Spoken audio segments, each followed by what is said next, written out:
Hello, this will be my review of the book Ragtime by E.L. Doctorow. I would first like to start off by saying that there is a musical adaptation of the same book, which was my interest to choose this book. I would prefer doing what I did, which was to see the musical first and then read the book. Even though the musical has a lot of spoilers, I would rather have less information and then more information rather than vice versa and be disappointed in the musical. Both are great works that I think you should check out. The story opens in New Rochelle, New York, with a white aristocratic family with no names. The names of mother, father, younger brother, little boy, and grandfather are used throughout the novel. Their names are never revealed. The story has a unique blend of real and fictional characters. Some of the first real characters to be introduced in the novel are Evelyn Nesbit and Harry Houdini. Harry Houdini's car breaks outside of the New Rochelle house and speaks with them. This sparks the boy's interest in Harry Houdini. Many other real characters, including J.P. Morgan and Henry Ford, make an appearance throughout the novel. The book centers around three groups: the New Rochelle family, the immigrant group, and the Harlem group. Each one has their own plots and problems that develop as the novel goes on. It can be a little hard to keep up with all three groups, but eventually they all merge into one. The true problem of the novel arises when Mother is working in the garden one day and finds a newborn African-American child buried in the dirt. This leads into the New Rochelle family meeting the Harlem group, the father, Coalhouse Walker Jr., and the mother, Sarah. As father is away, Mother decides to take the child and mother inside for her own, or else she would be taken into court. Because the baby is found, Coalhouse Walker Jr. begins to visit the family every Sunday. Eventually, he is able to win Sarah over once again, and the two decide to get married.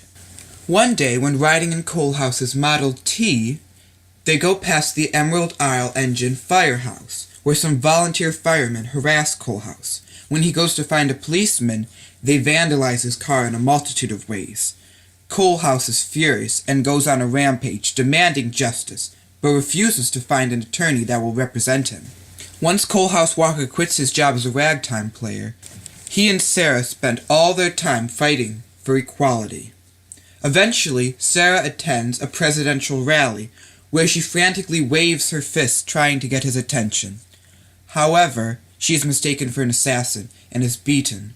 She eventually dies from her fatal wounds. This causes Coalhouse to become furious and begin bombing volunteer firehouses across New York. He gets a terrible reputation. Eventually, the guilty New Rochelle family heads to Atlantic City to escape the rampage.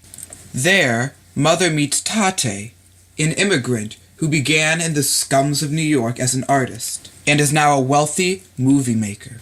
There is an instant attraction. Meanwhile, it is Father's decision to go back and settle things with Coalhouse. He attempts to reason with him with the help of Booker T. Washington, but he and his men set up camp in the J.P. Morgan Library, threatening to blow it up. He eventually makes a slight movement, causing his death by firing squad. As World War I breaks out, many of the characters die. Grandfather simply dies of old age, while Father sinks on the Lusitania. After a year of mourning, Tate proposes to Mother, and the three of them happily raise Mother's boy, Tate's little girl, and Coalhouse Walker III, one child from each of the groups, living together. I would not recommend this book to younger readers for its sexual and graphic content that is evident throughout the entire novel. I would also not recommend this book to beginner readers because it is very hard to keep up with, and there are no quotation marks, so finding dialogue is very tricky. However, for the mature advanced reader, this is a wonderful book with a wonderful message, with a very interesting plot and choice of characters. I personally love how it blends the fictional and non-fictional characters together into one story. A risky yet wonderful choice in my opinion.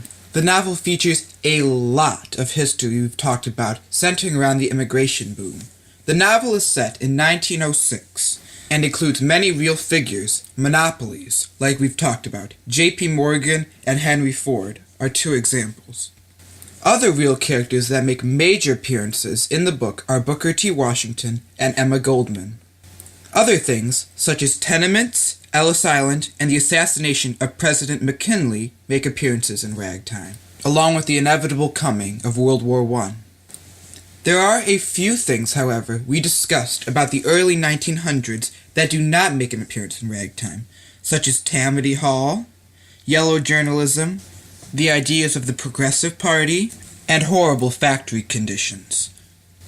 Overall, Ragtime is a wonderful novel with many new ideas, 3 groups very different that all come together as one.